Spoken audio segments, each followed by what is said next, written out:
Hey guys, welcome to another video. My name is Ian. I hope you're having a wonderful day today. Thank you so much for stopping by my channel. In today's video, I'm going to be doing the mid-year book Freakout tag. This is a very popular tag here on BookTube. I have no idea who made it. I've done this tag before. I will leave a link to the multiple times that I've done it, I believe, down below. I think I've done it at least twice, maybe 3 times. I can't remember. But anyway, it's a tag talking about what I've read so far this year, my favorite books, my least favorite books, all that fun stuff. I'll leave all the prompts down below. That way you can answer them if you'd like to, or if you'd like to make your own video, you totally should, because this is a great staple of BookTube. It truly is. Without any further ado, let's jump into the questions. Question number 1 is, what is your favorite book of the year so far? And my answer for this is The River is Waiting by Wally Lamb. I love this book so much, even though it hurt me so badly when I read it, and I've continued to hurt since I read it. I have a book review for this. If you'd like to check it out, I'll leave it linked down below. But what you need to know about this book is that it is emotionally traumatic, but so beautiful. This is a story of a man named Corby who is addicted to alcohol and drugs, and he is also a new parent, and he's also depressed and doesn't have a job, and he's hiding a lot of things. And something at the very beginning of this book happens that sets this chain reaction of events that leads to his life changing forever. It is a very emotional book, a very powerful book, a very traumatic book, one that I have thought about constantly since I finished it, and just further solidified Wally Lamb as one of my favorite authors. I love this book so much. It is out now. Please go check it out if you're at all interested.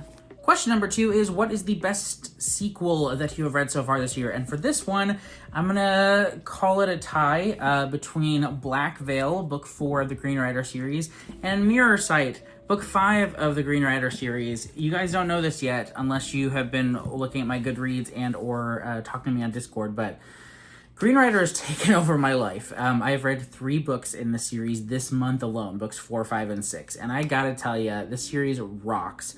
I love it so much. I am so glad that I decided to prioritize this series this year, because I read book 1 back in, I want to say, like 2022, and I liked it well enough, but I didn't continue. And there's a brand new book coming out this year, and so when some people on the Bookish Drummer Discord talked about reading, I was like, absolutely, let's give it a try. Little did I know that I would just become practically obsessed with it. I love this series so much. It is a beautiful blending of classic and modern fantasy with some lovable characters, and just such great pacing and adventure, and so many great moments, so many great character dynamics. I have truly been swept away by this series. I've now given books 3, 4, 5, and probably 6 5 stars. The series follows a young woman named Kerrigan who, on her way to her home after being kicked out of this school that she was in, stumbles upon a dying Green Rider who is a messenger for the king. She decides to take upon herself his last message, which is for the king, and kind of gets thrust into this life of a Green Rider that she doesn't really want. And there's so much good character growth, so many great like political things going on, a really fascinating magic system, and just so much goodness in this series. I love it so much. I will have a full review for the series once I am caught up. But yes, definitely the best sequels that I've read this year. Question number 3 is, what is a new release that you haven't read yet that you really want to? And for this one, I'm going with The Raven Scholar. This is by Antonia Hodgson, and my goodness, the raving reviews that I've seen for this have been incredible. I feel like I'm going to absolutely adore this book, but I just keep not getting to it because it is quite lengthy. I even got this wonderful arc from Orbit, so thank you so much to them, but I did not have time to get to it. I actually started it. I'm a good portion, no I'm not, I'm 64 pages in, 65 pages in, but I feel like I need to reread that at this point. So yes, I will definitely be reading this soon. I've heard nothing but good things. I don't even know how to best describe this book because it has been months since I read those first 65 pages, but just know that this is epic fantasy with really fascinating political stuff going on, and it is just like everyone's favorite book this year, it feels like. So definitely check out The Raven Scholar. I know I will be. Question number 4 is, what is your most anticipated release for the second half of the year? And for this, I have 2. Both of them are the most recent releases in series that I love. So the first one is, again, Green Rider book, 8. Falling in a Sea of Stars is coming out this year, and that is coming out at the end of September. I will be caught up by then because now I only have book 7, Winterlight, and some like side pieces that I have to read at this point. But very excited about that, and I do have an e-arc of that already. And then the other book that I'm super excited about, I think might also be a book 8. It's The Hallmarked Man by Robert Galbraith, and this is the possibly 8th, I think it's the 8th book in the Cormoran Strike detective series, which is my favorite mystery series ever. Robin and Strike are just such fantastic characters. I love them so much. Every time there's another book that comes out in the series, I drop everything and I read it. And they're like my comfort rereads as well. I've read the whole series twice except for the most recent book, and a couple of them I've read more than that. And yeah, I love them so much. If you love mystery series with fantastic characters and like complex emotions and dynamics that really drive the series, like the mysteries are great, but it's the characters that really make the series, check the Cormoran Strike books out. They are so good. Question number 5 is, what is your biggest disappointment of the year? And for this one, I'm going to go with the new Riley Sager book, With a Vengeance. I'm not going to say too much about this because I do have a review coming out very soon, but I did not like this book, like at all, unfortunately. And I was really excited about it. I liked the cover. I liked the premise of the story. It is a whodunit on a train in like the 1950s, I think. But this book sucked. It really did. I will have a review out for it very soon, though. Just know I was not a fan of this book, unfortunately. Question number 6 is, what is your biggest surprise of the year so far? For this one, I'm gonna have to go with Aftertaste by Daria Lavelle. This was such a surprise to me. I had never heard of this book, and then I was offered a review copy, and I was like, sure. So the publisher sent this to me, and I just kind of picked it up on a whim even then, and it just rocked my world. I love this book so much. It is a very unique novel. It's a ghost story, but basically this character can taste food from the afterlife. A spirit will have some sort of food that is connected to them, and there'll be this like hungry ghost, and he can get the taste of their favorite dish or a dish that meant a lot to them in his mouth, and if he makes that dish, he can bring the spirit back for a short time. And it's basically that premise and how his life kind of revolves around that and the things that he does with that ability. And this book is so good. It's so many different things. I have a review for it, but basically in it, I just tell you everything I just told you. But it's like a little bit of horror, a little bit of romance, a little bit of like cooking stuff, because there's so much about recipes and food and flavor. This is a really unique novel, and it surprised me to no end. So I highly recommend Aftertaste. Again, my review is linked down below if you want to know more details about the book, because I go into it in more depth there, but this book's fantastic. Question number 7 is, who is a new favorite author that you have discovered in 2025? And for this, I'm going with Claire Oshetsky, the author of Poor Dear. This was the best book that I read in the month of January. I absolutely loved it. And then this month, I already read Chouette, which is the debut novel from Claire Oshetsky, although they also write under a pseudonym Lark something. I cannot remember what the actual full name is, but they have a novel under that name as well. But the 2 novels that I have read by Claire Oshetsky, Poor Dear and Chouette, were both amazing books. Just truly unique. They are literary fiction, but with some sort of, like, not necessarily like supernatural twist, but some strange twist on them. So in this one, we have a character who, when she was very young, she was somewhat responsible or involved in the death of her best friend when she was like 3 or 4 years, no, I think it was 4 years old.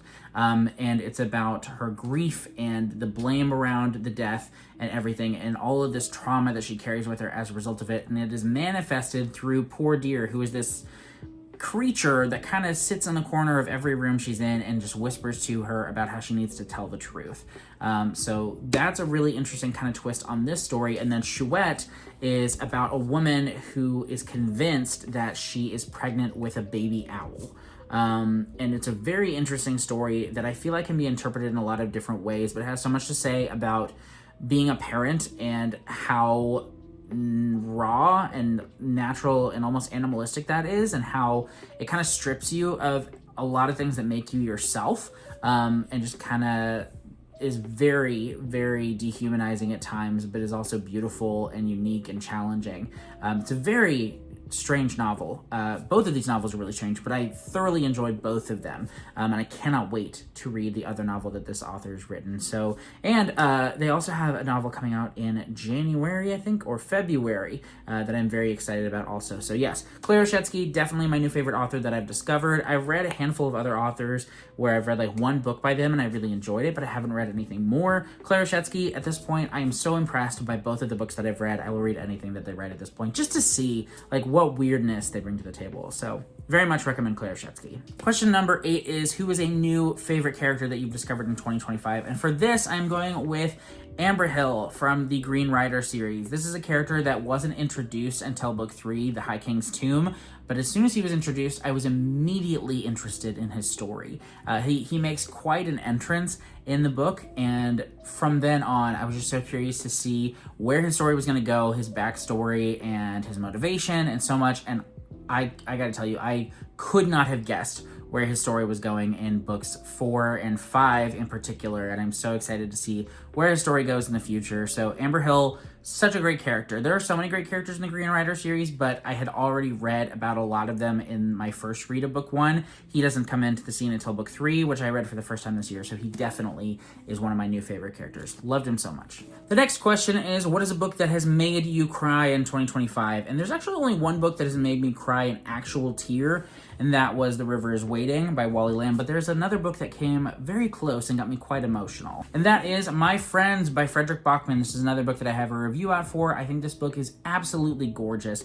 There are so many passages in this book that just stunned me and left me breathless, and so many just beautiful displays of emotion in this story. Not only sadness and grief and pain, but also love, and the many different forms that it comes in, and friendship and hope and life, and just the pure emotion in this story is just so moving that it definitely got me very emotional at times. I didn't quite cry, but I could have if I wanted to, maybe, possibly. It's so beautiful. Great story. Next question is, what is a book that made you happy? And with this one, it's not like I was like joyful reading it, but I just had such a blast reading this book that it made me happy to experience a story so chaotic and wonderful as this. The book is When the Wolf Comes Home by Nat Cassidy, my favorite horror author. He's so good. He can do no wrong in my book, and When the Wolf Comes Home is probably his best book yet. It is so good. This is a story that follows a woman who's having a really bad day, and then she comes home from work to discover a cowering boy in her backyard who is running from some entity